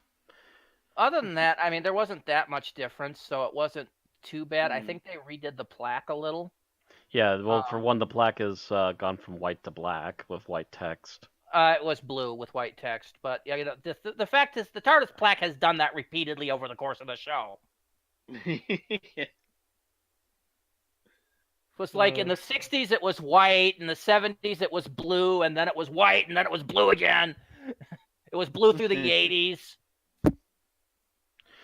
And then it came back, it was blue, and then Smith took over and it was white. And I'm looking at the images here, and Vixie, the reason it looks green tinted in that picture is because it's also got a filter over it. We're seeing the only thing I have to compare it to is the picture where they first introduced Jodie Whittaker's costume, and that's not the best picture to go with. I don't have anything. I don't have anything clear to go at right now with on screen, so I can't really compare it. All right, so the next two sections are going to be short. And since you've mentioned it, we'll go with Jodie Whittaker's costume. Your opinion, final opinions, guys. Like it or don't like it, Matt. Like it or don't like it, I am fine with it. I was worried it might be an eyesore. Now that she's lived in it a bit, I don't mind it at all. It at least seems to be roomy enough that she can run around in it when she needs to. I do like that she's added the coat. The coat does add an extra touch to it during certain scenes. The shirt I think is replaceable, and I'll just leave it up to whether or not they wanted to do that on their own. Otherwise, the rest of it I'm perfectly fine with. All right, Thomas? Yeah, I'm kind of the same. It's one of those outfits that when you see it in still image, it's like, well, that's an odd choice. But then seeing it actually in motion and like with her wearing it and everything, and it's like just one of those things where like I don't even know if it really bothered me when they first revealed it, but it was a case of as like 2 episodes in, I'm like, it doesn't like, it's not like, oh god, she's still wearing that thing. It's just like, yep, that's just her outfit now. Yeah, just going with the flow of it. So my general opinion, like the coat, don't like the shirt, don't like the pants only because they're too short, and I'm fine with the boots. So. I'm also perfectly fine with the boots too. Those are decent boots by the look of them. Yeah. I'm fine with the boots. Yep. Yeah, and if at least some of the doctors are any indication, it's likely that this might not be her only outfit anyway. If not later this season, I'm pretty sure by next season there'll be a alternate version of it somehow. Different shirt, yeah. Different shirt or different pants or something. Every time I see her shirt, I want to start singing the Rainbow Connection. Okay, so finally, the screwdriver. We've talked about it a bit. Final opinions, guys. Matt, you're first. Screwdriver. Gotta remember, I need to look up these images as you're announcing these. I think that's the toy prop, isn't it? Here. This looks a little bit... I think that's still a toy prop. Well, going off the toy prop alone. The look of it is alright. It's a little bit weird. It looks like that from being borrowed from human technology. But at the same time, apparently she got it from parts and bits of a guy who was trying to hunt down a interdimensional alien. Or at least a dimensional hopping alien. So it's not surprising that he had some really weird stuff there to begin with. It's still a little bit eyebrow raising that the Doctor managed to make it, but then again, the Doctor's known to do weird stuff like that in the first place. I think, the first Sonic he made on his own anyways, didn't he? No, the first one was the second Doctor. Never mind. Yeah, the second Doctor was originally part of the TARDIS toolkit. Yeah, it was originally part of the TARDIS toolkit. I think the third Doctor made his own version, though, I think. I think pretty much every subsequent Doctor tweaked and or completely made a whole new one, yeah. Yeah, because third, I think they came up with the basic design. The fourth was a retweak of the third's design that was less yellow he had new bits for it. Yeah. Yeah. And then the fifth's version was basically the fourth's without any of the piping. And then it got broken. And then it got broken, and then we didn't see it again until the seventh, eighth movie, which was just a rehash of the fourth Doctor's. And then we didn't see it again until the ninth Doctor, and from there it was the shiny chrome and blue. And that one I was okay with. It was a little bit small, but it was fine. And then you wind up with Matt Smith's, which why did that crazy have claws? Copper thing? Yeah. Why did that have claws? I don't know. I still don't know. I'm looking at it on my shelf right now. Why that thing had claws? Yeah. Maybe he was envious of the Masters Sonic. And then Capaldi used that one until he got his own. His own plus glasses. Well, yeah, he had the glasses, which were ridiculous and stupid. And then he got the new screwdriver, which I adored. And that only lasted for a season. And now we're to this one. And I don't like this one myself. It looks weird. It looks all melty, which bothers me. Yeah, it's very obvious that this is a handmade one as opposed to the normal one that pops out of the TARDIS. Mm-hmm. I mean, if she had made it as a temporary measure, and now that she's got the TARDIS, she'd have a new one, I'd have been fine with that. But as her ongoing screwdriver, it bothers me. How she uses it is good. I like the fact that she'll take something and then she'll look at it like it has a display, which it doesn't, but she still looks at it like that. Yeah, she still looks at it like a display, which is what the Doctor normally does with Well, at least the except modern for Tennant, screwdrivers. who would wave at it and then listen to it. He'd He'd listen hold to it it, up and to I his think ear. he occasionally looked at it too. But if yeah, she didn't like it, she could have just gotten a new one. That's true too. She probably is attached to it since she made it herself. yeah, it just bothers me how it looks, because it looks like a freaking health and safety hazard. Vixie it says looks he like doesn't it's like. half- Vixie says he doesn't like the way the Doctor aims this one around. Well, It does come off almost weapon-like. I will yeah, agree to that. she aims it like a Star Trek phaser, and that's because it has that tilt in it, like the freaking hand phasers in Next Generation does. I honest to God miss the classic, just it's a metal tube design. You know? I actually miss the old classic, I'm holding it up and pushing down on something and waving it back and forth. You know? Vixie says she's so dramatic about aiming it at full arm's length. Well, the other Doctors do that too. So did Tennant. Tennant, Smith. Capaldi less so, but that's because he mostly fidgeted with his glasses. Eccleston, I think, did it a couple times at least. Yeah, but if you remember, there's that classic scene in The Day of the Doctor where both Tennant and Smith are holding their screwdrivers at each other like weapons, and the War Doctor comes in and tells them to knock it off. Well, actually, then all three of them later in that story, I think all three of them use their sonic to get out of the painting, don't they? No, they use all three of them on the memory eraser. But yeah, that was more of a classic view, and God, War Doctor actually looked like he was enjoying himself at that point. No, they just sauntered out of the painting. They actually, I think they all three pointed it at a Dalek. Yeah, blew the Dalek out of the painting, and then just casually sauntered out of it. Swaggered out of it. Don't mind the Dalek. Hello, I'm the Doctor. Sorry about the Dalek. Yeah, it was a fucking it was a crowning moment of awesome. Come on. But yeah, she does get a little, well, I think part of it is because of the cinematic directing of the new series. That you see them have her aiming more have like her she's aiming it like away. she is, yeah. Yeah. But no, I just don't like the look of it. I mean, other screwdrivers I'd be pleased to have in my pocket. That one I'm just like, it looks like I held it to the heater a bit too long.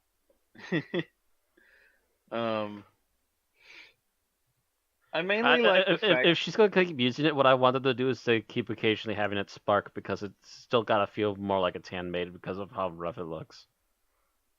Yeah. I feel. Yeah, it should be malfunctioning a little. Yeah. Because the Doctor is good, but not perfect. All right, we've put this off as long as we could. Let's start the summary. All right. Yeah, we put this off as long as we could. Tim's not here yet. Maybe he'll pop in during the summary. Yep. Stopwatch is ready. Who did last week's? That was me. That was you. All So right, it's down to you and me, Randy. I've watched this one 5 times. I can do it. All right. Ready? 1 moment. Okay, had a drink. I'm ready. All right. 3, 2, 1, go.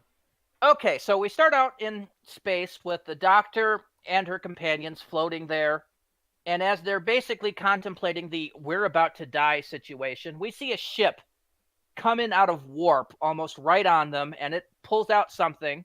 And we cut to Ryan waking up, with Graham waking him up, and they're on a ship. that is landing. Only the Doctor and Yaz isn't there. They argue with the pilot, a woman, for a bit, but instead they go in for a landing. We cut over to another ship, which has the Doctor and Yaz in it. While Yaz is waking up out of a cryopod, the Doctor is arguing with this person on the fact that his ship is basically coming apart at the seams. After a while, they have to jettison the back end of it, and they go in for a crash land. Just as Graham and Ryan are going for a hike, they nearly crash on top of them. So everybody gets together in the end, so it's all good, right? After a bit of arguing between the two pilots, they eventually walk for a bit and come across a tent, where we meet the host of this space race, this rally, that is in its final leg. These two are the only surviving members of 4,000 entries. And after realizing the Doctor and companions were not bonuses to the race, they're largely ignored as I guess the race director, as it is, describes the final leg of the race, which they have one day to complete and wind up on basically the other side of the planet, or the continent, whatever, near a location called the Ghost Monument. The Doctor does finally manage to interrupt after a few other little rude injectures there, and asks what the Ghost Monument is. And after a bit of persuasion, shows an image, and the Ghost Monument is in fact the TARDIS, what she's been looking for. She's very thrilled by this, and after the guy abruptly disappears on him, the jerk, they walk off after the two pilots. An argument ensues on their water transportation to get there, but the Doctor manages to disable the hostile situation with a bit of an Uzi Nikito, and Graham and Ryan figure out how the ship is powered, and the Doctor manages to fix it, and soon they're on their way. Cue a little bit of downtime where Graham and Ryan talk about the loss of Graham's wife, or aka Ryan's Nan, and they try to bond a bit and fail. Or Graham tries to bond, Ryan doesn't. But soon they're at the location. And, we also discover that one of the pilots is a bit of a dick because his mother treated him like a dick. And, yeah. Mm-hmm. Cruel, rough people. Anyway, we get to this location, and after walking a bit, we come across these ruins. The Doctor's a little leery, but, of course, the two pilots, eager to get to their victory, just kind of start off into the ruins. The Doctor realizes where they have to go is on the other side, and hesitantly goes into the ruins. Well, it turns out the ruins is basically a target practice shooting gallery with sniper bots. Ryan, thinking, I can do this because he's played a lot of Call of Duty, grabs a gun and goes out and tries to shoot them all down. Big mistake as the robots quickly reactivate and he's out of ammo. Screaming back to the Doctor with the robots in pursuit, the Doctor eventually realizes that she could use one of the robots to fire off an electromagnetic pulse, which she does, disabling the robots, and using one of the downed robots, manages to backhack their control center to this, basically, tunnel into the underground. They go down, they find a control center, they basically discover that the tunnels would lead them all the way to the Ghost Monument, but they also discover some writing left by the writers, and she discovers why this planet is so hostile. Basically, the people there were employed by the villain from last episode to basically create a whole bunch of biological weapons of mass destruction, most of which had been unleashed on the planet, making it a big, nasty mess. Unfortunately, while they're doing this, the asshole pilot decided to take a nap and is promptly strangled by what looks to be a piece of cloth. They get it off of him, but as they're doing that, the robots upstairs have found their way into the tunnels and they're forced to flee. Thus, a long fleeing through tunnels scene emerges with the Doctor closing doors behind them and the robots blasting through. Eventually, they have to go out into the acetylene fields, where they encounter more of these cloth monsters, who basically pick the Doctor's brain and tells her something tells her some things she doesn't like.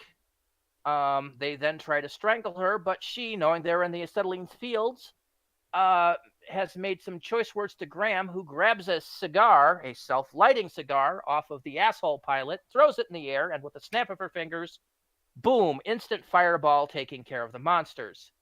They then proceed to walk to the final destination, and after talking it over with the two pilots, they agree that they should make a joint victory, which they then proceed to convince the race director of rather forcefully. The asshole race director, yes, there's a lot of assholes in this, basically, eventually, grudgingly agrees to the joint victory, but leaves the Doctor and companion stranded on the planet with no sign of the TARDIS and nothing else. And as the Doctor is about to give in to despair, she hears it. That wheezing, groaning sound. A little bit off because it's out of phase, but yes, definitely showing up is the TARDIS. And with a little persuasion from her screwdriver and some vocal persuasion, the TARDIS fully materializes, and they go in. The companions marvel at the brand new TARDIS interior, and off they go. All right. Roughly 6 minutes on that one. Thought I was doing really good. Damn. Anyway. So what you liked about the episode, and Matt, you're first. I am first. What I liked about the episode.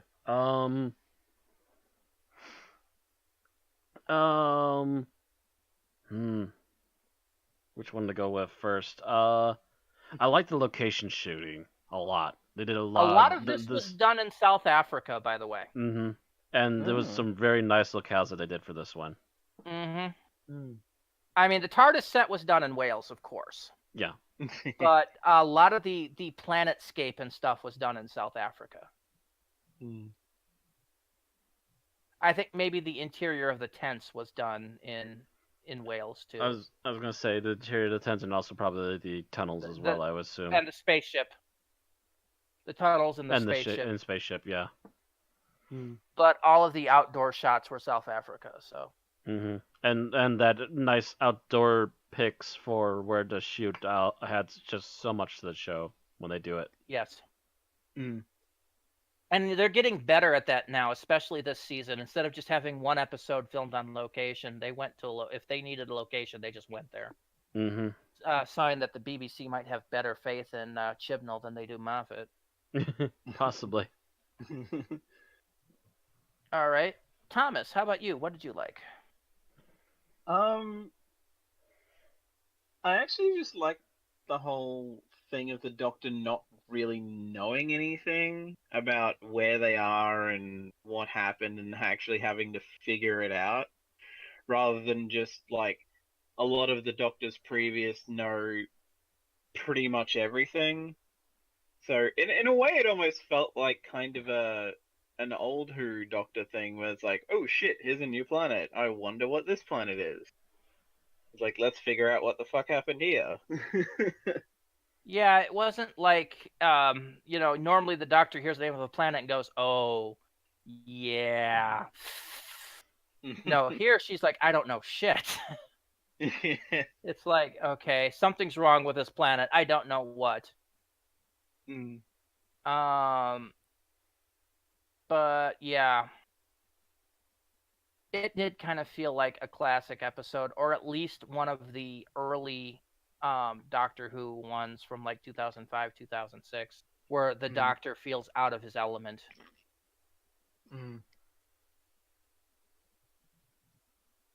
All right, so what did I like? I really liked the directing in this because it really gave it that cinematic feel. It honestly did. It felt really good.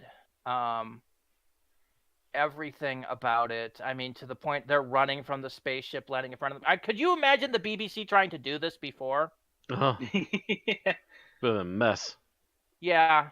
One of the things that I don't report as news because it's largely a joke thing is that Cultbox, the fan service hotline. Randy? Randy? If you imagine... Randy? What? You've been cutting in and out for like the last couple minutes now.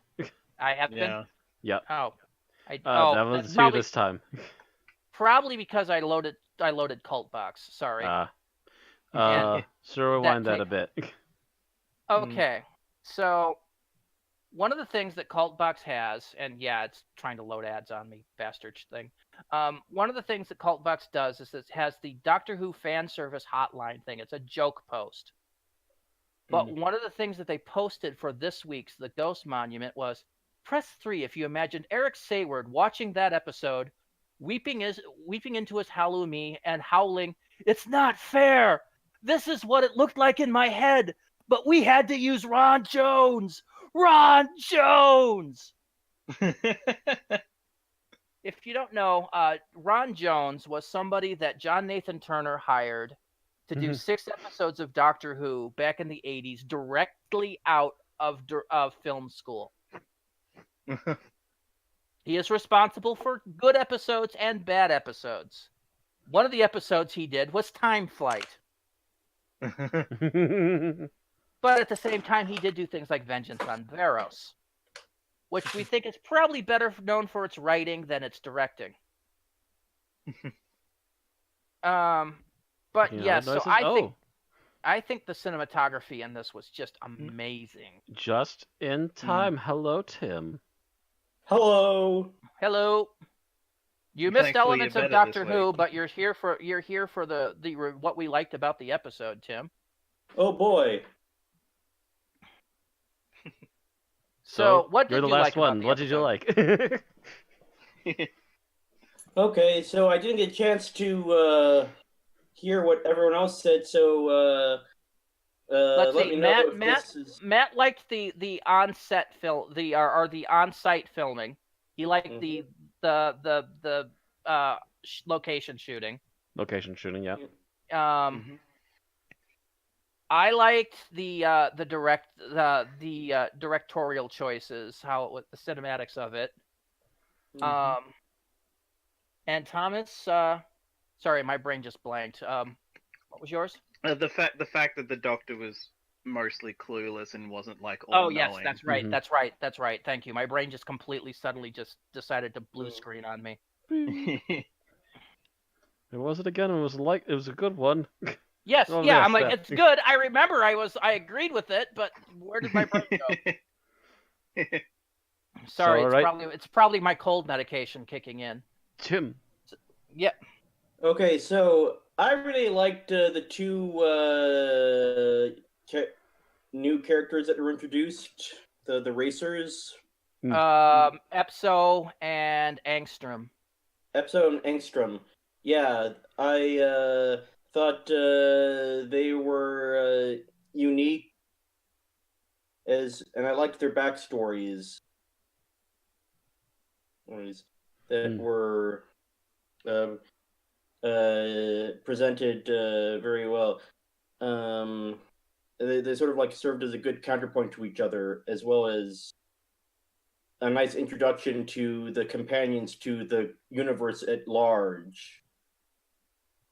You know, it's like if the first time you're traveling with the Doctor, you know, you want to sort of I think you should ease into things and like not have like be encountered with this alien civilization that is 100% different from yours, if that makes any sense. The aliens are so alien. Yeah, like these people like were like they're still alien, but they're like relatable, I think, is what I'm saying. They're humanoid. Yeah. Well, no, they're probably still human, but they're so far down the line dispatched from human that they don't recognize things like the term human. They and just recognize Earth. the planet that they come from, yeah. Yeah. Which was probably taken by humans many, many millennia ago. Yep. Either that or it is happening at the same time. You can't really tell. It's kind of Sometimes you can't tell with Doctor Who, yeah. Yeah. There are some other humanoid races out there, and there have been a couple of times we bumped into them. Anyway, so that's what you liked. So what do we dislike? And Matt, you're first. I'm still first. Okay, what we didn't like. Yeah, for whatever reason, my number generator likes low numbers. And you're alphabetically first in the list. which is weird since your name begins with M, but the only person in front of you is Bill, and he's not here tonight. He didn't even give us a summary. No, he hasn't. He will have a review of Shame. Shame.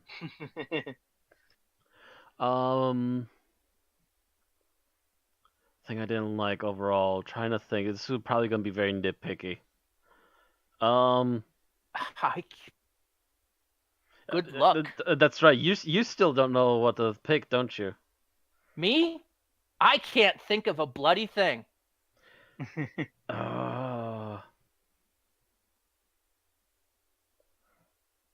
The only thing I can think of is that some designs feel a bit borrowed for the monsters in this episode.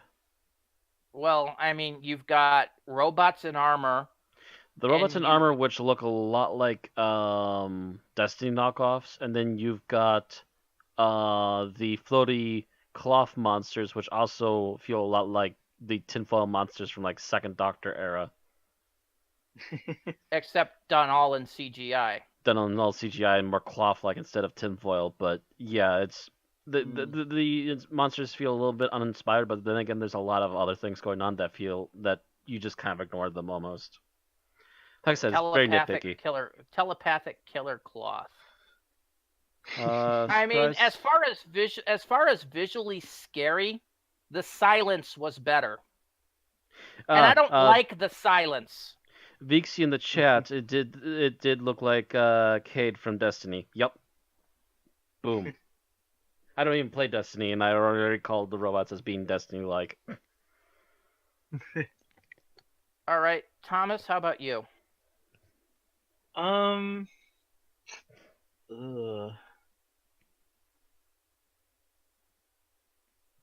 this actually is kind of.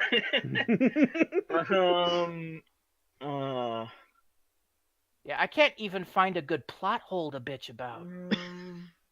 Oh man.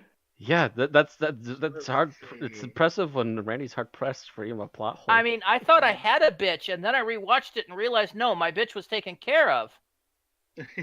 Fuck. Tribunal, what have you done? I mean, I guess I remember finding it a bit odd that the Doctor is somehow able to read the language thing, despite the fact that she has no idea where they are or who the initial species were or whatever. Not but that's really. That's about all I've got. Really, even without the TARDIS, the Doctor can read just about every language. I consider that to be part of Academy training. Mm-hmm.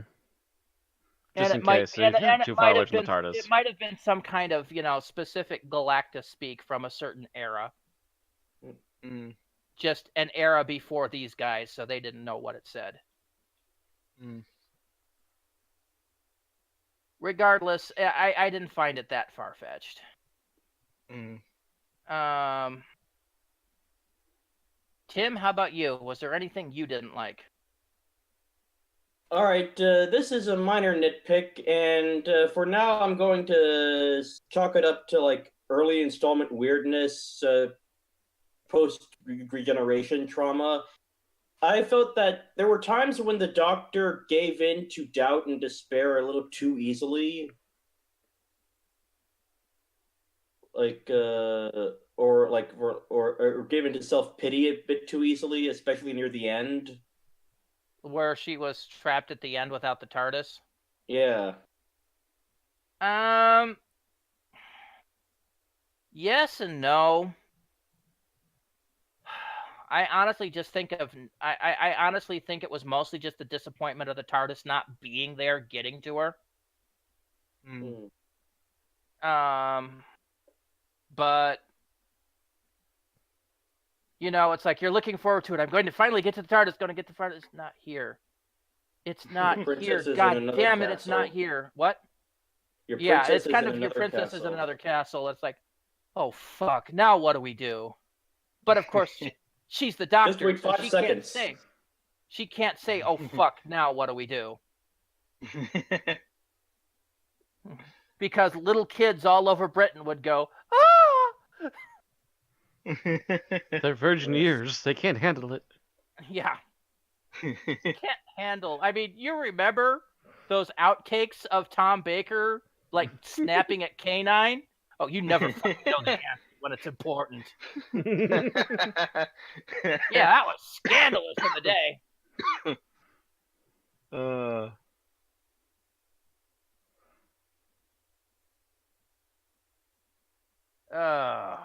But yeah, that's. I think it was just the disappointment of the TARDIS not being there was what was causing that. And I remember also one future outtake of his future wife was her trying to say, was it her wife? No, it was first Romana. It was first Romana trying to say her name and just going, oh shit, sorry, rewind that.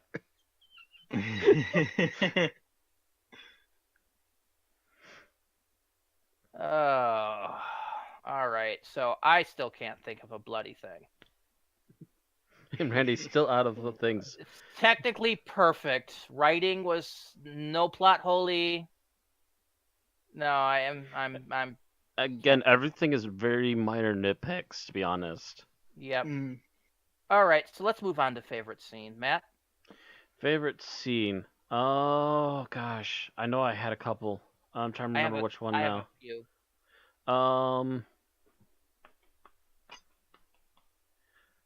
I have one extra favorite scene, which I'm pretty sure is everybody's favorite scene. So.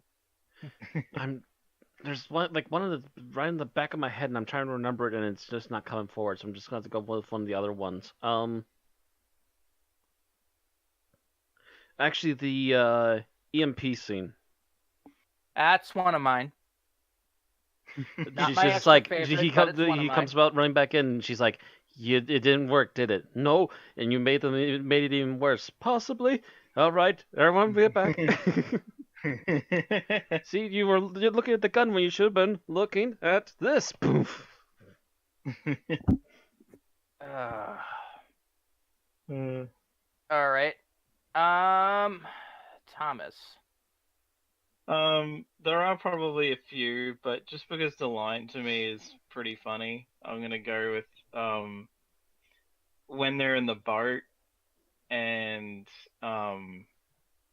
Epso is being a little shit, so Graham just goes, "Were you born that miserable, or did you have to work on it?" Yeah, the interjections of the companions in this are particularly good, especially Graham. I see why some people love Graham is because of that snark he just puts out.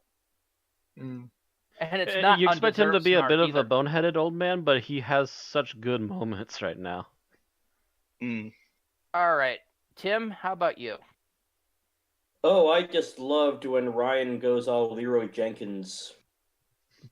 This scene just That's before actually my least favorite scene, but I will explain why when we get to it. But Yeah, I like it because it's a new. I like it because I'm not sure how Tim likes it, but I like it because it's essentially the new companion learning to listen. There's a reason I don't like it, and I will mention that in a bit. So my favorite scene is the Doctor finding the TARDIS. It is a very emotional moment. I love it to death. Everything from the slightly silly "come to daddy," I mean mummy, to her just talking to the TARDIS softly when she gets there. It's very sweet. Just walks in and says, "Oh, you changed." Actually, that's about the point I stopped liking it. I liked all the stuff outside. Because once she goes in, she's like, "You redecorated, haven't you?" I was waiting for the "I don't like it." I was. It should have been there. All right. We might if they ever do a Doctor story with her, a multi-Doctor story with her and Capaldi. Everyone's gonna hate it. Yeah. Yeah. All right, so your least favorite scene, and Matt, you are first. Least favorite scene. Gosh, can I pull out a least favorite scene? I mean, the worst thing I could think of was literally just a costume design because it looked too much like a video game. But a particular scene I didn't like. I'm gonna possibly have to pull a pass on that. Like, no particular scene really pulled me out of it. Mm-hmm. All right. Thomas? God.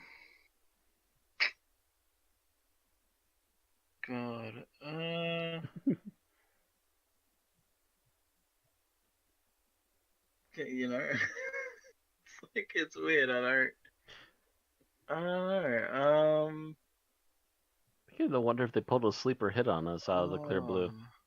God, yeah.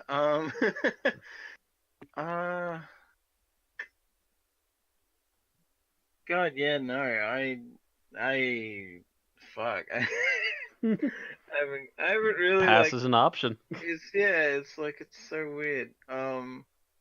It just is like, for the sake of saying something, I guess it bugs me that the final scene isn't them showing up in the 50s and her poking her head out the door and going, "Oops." Yeah. Or something like that. After the cliffhanger we got from episode 1. Yeah. That would have been nice true. for them to show up in the 50s. Yeah, as a lead into the next episode, and just have that go throughout the season. Yeah. Like it's old, like just a throwback to the old classic days of Doctor Who, where that was what happened every single time. Because otherwise, yeah, it really feels like this one, the first one, and this one's a two-parter. Even with two different storylines, they're connected. Yeah. Whereas now they're going off through time and space. They could have adventures between this one and Rosa Parks, and we never know. But we know that Woman Who Fell to Earth leads directly into the Ghost Monument. Yeah. And that was the way it really was with Classic Who. It led right in. So yeah, I would have liked that myself. All right, so I mentioned my least favorite scene was the one where he went Call of Duty on the robots. And why this was my least favorite scene is because it was from the Mickey Smith playbook. His action, how he said it, was all Mickey Smith lines. Kinda, I guess. That's what I'm on about. To the was pretty much all. Yeah, the screaming and flailing was a little bit more Mickey Smith. Yeah. Yeah. In particular, that was my problem. Is it was right out of the Mickey Smith playbook. I watched that scene, I think my third time through, and I mentally inserted Noel Clarke in the entire scene, and it worked. And if I can do that, I think I think it's a character ripoff a bit. So yes, it's a definite flaw. Yes. If you can literally replace that character with another character. Mm-hmm. I guess, did Tim actually have a... Oh, yes, sorry. Go ahead, Tim. Favorite, or... Well, like Thomas said, for the sake of saying something, because there really no scene I didn't dislike. Like, the scene where the ghostly sheets are attacking them, and they're, like, mocking them with their fears, and they say to the doctor, we know about the one you left behind. And I'm thinking, wow, could you narrow that down? Wow, could you be a little less subtle about apparently what this season's going to be about? The one you left behind, like which of a dozen? Yeah. And if this was Susan, it would have been, Leela, I'm the doctor, Rose. I leave everyone behind. What was that, Tim? I mean, I'm just saying, I was just trying to name how many people that could refer to. Well, that goes all the way back to Susan, and proceed from the list down that way. Mm-hmm. Like I said, it's like, I'm the doctor, I leave everyone behind. Susan, Jamie, yeah, and I'm not Zoe. putting that on my business card. The doctor, giving people abandonment issues since 1964. Romana, K9.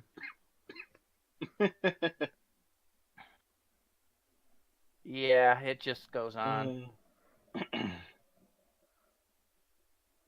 Now watch. They're going to reveal that Romana was pregnant or something when she left. Face the palm. That would be when I kill Chibnall. Yeah. Kill Chibnall. That'd be the hashtag Kill Chibnall movement right there. Kill him. Oh, what? He's appearing at Wizard World Madison? That's fine. Somebody get me some Andrew WK. I'll be right there. Chibnall, get ready to die. Yeah. I'll show up in a hockey mask with a chainsaw. Local boy breaks foot off in Chris Chibnall's ass. Right. Yeah, I don't think it's going to be that. I was speaking sarcastically, but still, it was pretty blunt a plot drop. Yeah. It was a blunt drop. It was a plot drop of Hammer, pretty much. Couldn't have swung that any harder if it was a sledgehammer. Mm-hmm. Okay. So that's our least favorite scenes. Let's go to our final thoughts. Matt. Final thoughts.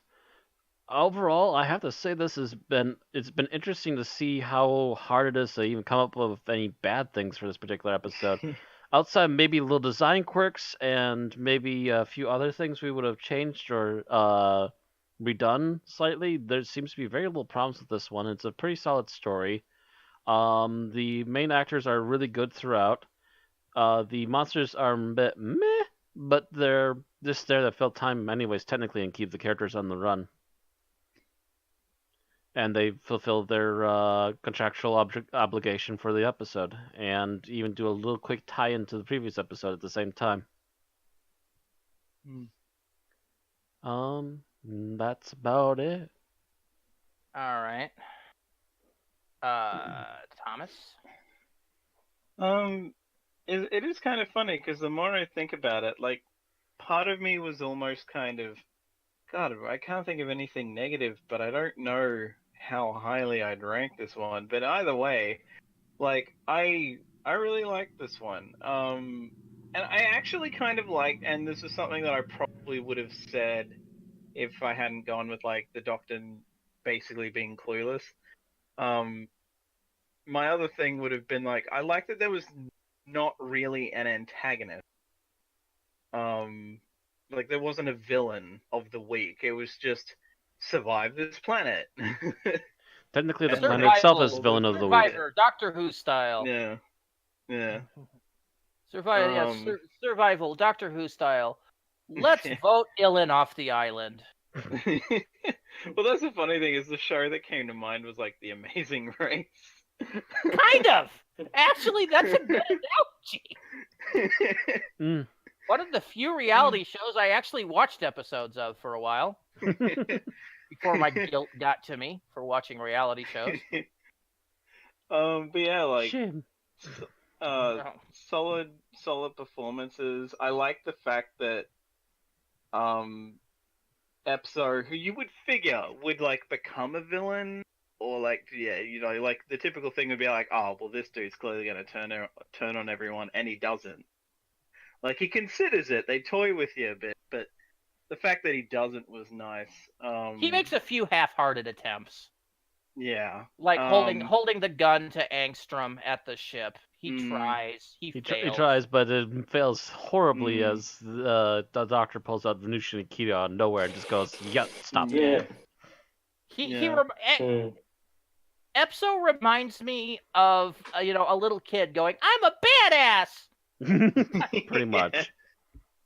Yeah. Bad boy, go behave. And I really just like overall lately that, like, the kind of thing is that they are allowing the Doctor to fail, or, like, not necessarily, like, not succeed in the obvious way kind of thing. It's like, oh, well, they'll probably get off the planet with them. Nope. They go away, and it's like, oh shit, now we're stranded here. And, like, the planet was off orbit, so she was right in where she meant to land them, but the planet being off orbit fucked them over. Like, that sort of thing. It's like, you know, shit happens kind of a deal. So that's been nice as well. But yeah, generally overall I enjoyed this one. All right. Tim? I found this a very enjoyable sophomore episode of the new season. I felt like big word, all... Tim. Big word.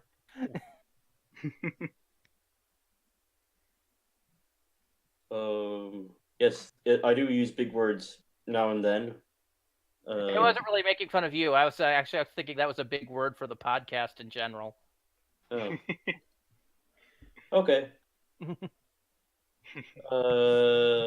It seems that Chris Chibnall did his homework and remembered to cover all his bases, like filling in, like you said, the plot holes. Like, how are they able to understand the aliens without the TARDIS? Oh, they installed the translators into their necks. I liked how it did set up some things for like the plot, seasonal plot, but other ways not so much. But I do like this new 3 companion things that I thought was handled very nicely, and each companion was given enough screen time to make an impact. Yes, not so much. And I'm sure she's going to get some when we get down to the one that takes place in 1940s India. Yeah, it sounds like she's going to be having an episode to herself But in that one in particular. It's been a lot of Graham and Ryan thus far. Well, Ryan kind of started the whole push for the story, and then Graham also bumping into the Doctor, so... Well, I mean, it's been dealing a lot of Grace dying, and, Graham trying to get Ryan to call him Granddad, and, Mm-hmm. Yeah. And the Doctor and Ryan talking him through his disability, and that kind of thing. So there hasn't been a lot of Yaz yet, but there will be. That's probably It's going coming. to change as this. Yeah. If things pan out the way they should, it's coming. Anyway. Go ahead, Tim. So I'm looking forward. It feels like this new Doctor is still trying to find her footing. But I feel optimistic about that. All right. So that's what I have to say. All right. So this was technically a perfect episode. I can't think of anything I would consider a flaw in it. The writing is solid. There are no plot holes in the writing. The directing is beautiful. The acting is beautiful. The special effects are beautiful. The visual effects are beautiful, except for the one part that Matt says where the robots were ripped off from a video game. Technically speaking, by the look of them, yeah. Other than that, I mean, it's technically perfect, but not spectacular. And I'm kind of, it's not that it's bad. Mm-hmm. No. Yeah. But it's not bad. It doesn't shine. Yeah. There are some scenes that shine. The Doctor finding the TARDIS shines. The scene where the Doctor and the brain went dead again. The Doctor and Epso are arguing in the ship is a particularly good scene. The scene where the Doctor and Ilan are arguing out is a good scene. It's just the rest of it is good, but not great. And there's no reason why it's good, but not great. There shouldn't be.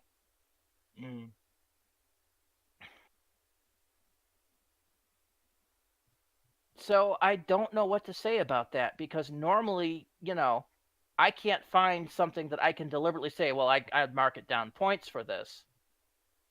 But at the same time, this is an episode which I'll watch, but it's not going to be in my favorite episodes list. All right, let's go to ratings. Let's get this over. Let's figure out what we have to say, because I'm trying to figure it out. And Matt, you're in the hot seat first. Hot seat for first take on this. Oh boy. I do agree with you. It does feel like there's like a touch of something missing. I think it might just be the touch of polish is missing here. Doesn't feel like it though. But it doesn't feel like it. It feels too good. Feels like it's a perfectly professional job. But it feels like there's a certain kind of level of je ne sais quoi. There's a certain je ne sais quoi missing. Yeah. It just feels like there's a little touch of something missing, but you just can't put your finger on it.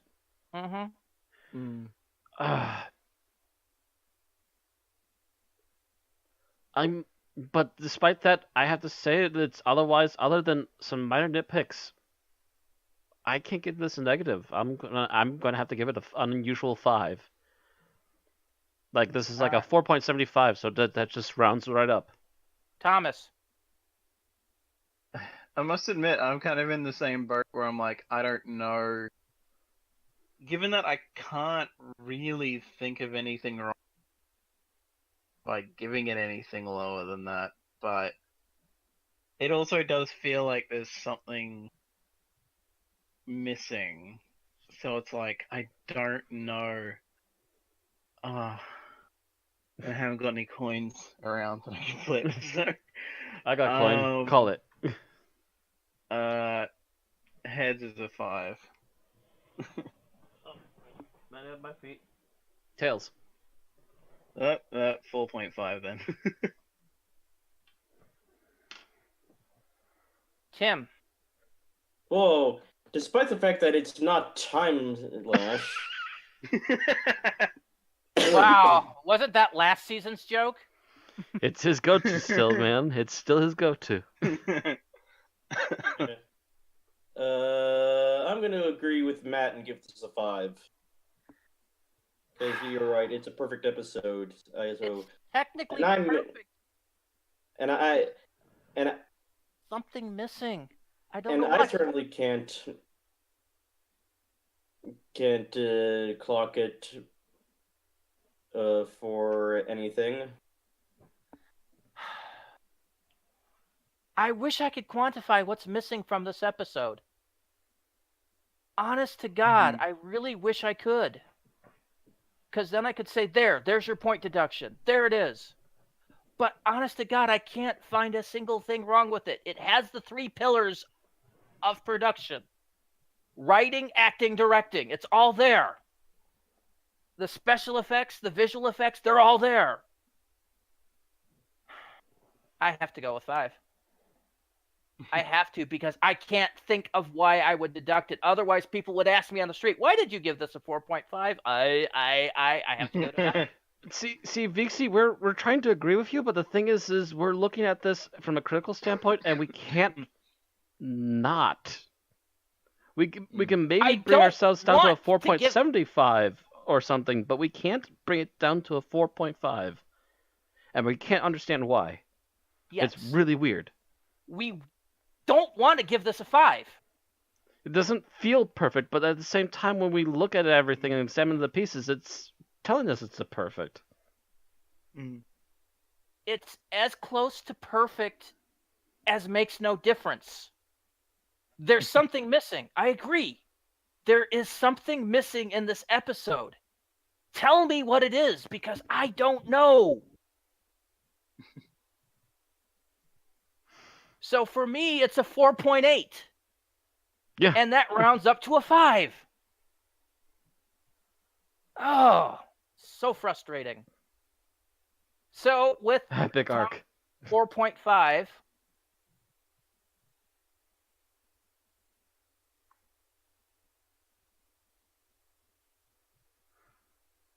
Hello? Is missing. Epic arc is missing. I take it Randy's punching numbers. I see Discord's working.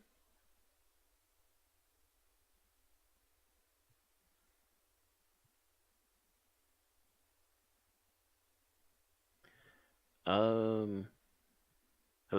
Anyone else? Discord's still working like I'm fine.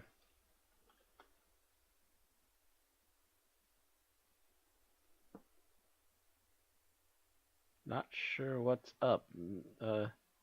Randy's Discord or your connection must be you. Shouldn't be. I mean, the connection to the stream is still fine.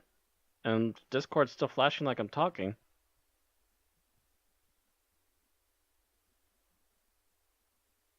I don't know what Discord's done. Discord's done something. Oh, we can hear you. I can't hear you guys for some reason. Here, let me leave and enter the call again. How about now? Oh, still connecting.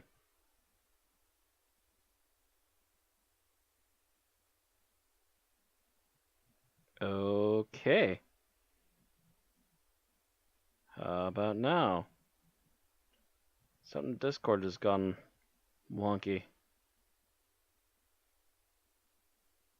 Should have just reloaded Discord. I think I'm going to restart it because, yeah, now it's not working at all. I don't know why.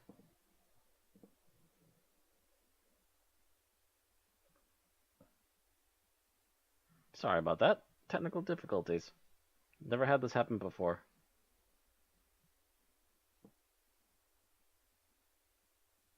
Hello? No, still connecting.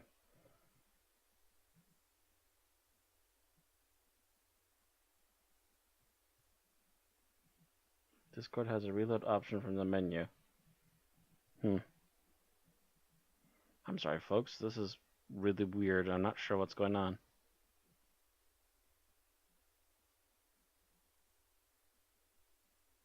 Still telling me it's connecting.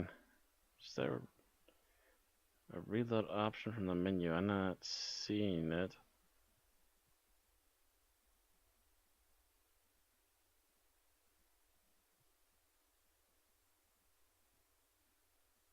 It's still not connecting. Oh.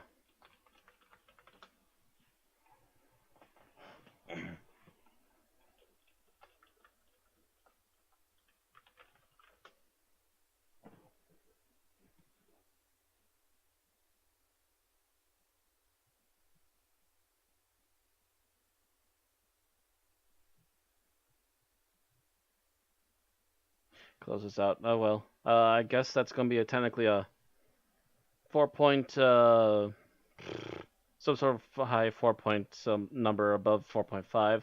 But anyways, yeah, we're going to have to call it here. We will get the official number next week because Discord has apparently just completely abandoned us and no one can hear anyone now all of a sudden. So anyways, thank you all for watching. I'm going to switch this over here.